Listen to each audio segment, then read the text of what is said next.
ഞങ്ങള് നാട്ടുകാർ അമ്പലത്തിൽ വരാന്ന് പറഞ്ഞു കഴിഞ്ഞാൽ തന്നെ അമ്പലത്തിൽ വന്ന് ഇറങ്ങണത് തന്നെ മസാല ദോശ കഴിക്കാന്നുള്ള പ്ലാനിലാട്ടാ.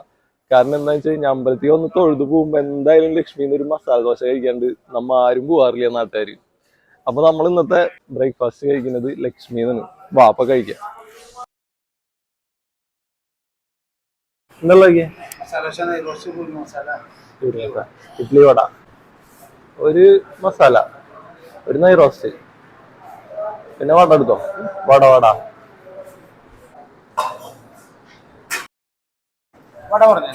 ആ മസാല നെയ് റോസ്റ്റ് ഒക്കെ ഉണ്ട്. അപ്പൊ നമുക്ക് ആദ്യം മസാലയിൽ നിന്ന് തുടങ്ങാം.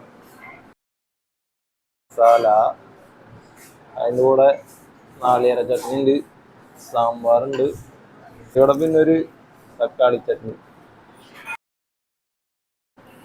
അടിപൊളിയാ. നെയ് റോസ്റ്റ് അത്ര ക്രഞ്ചി അല്ല കേട്ടോ.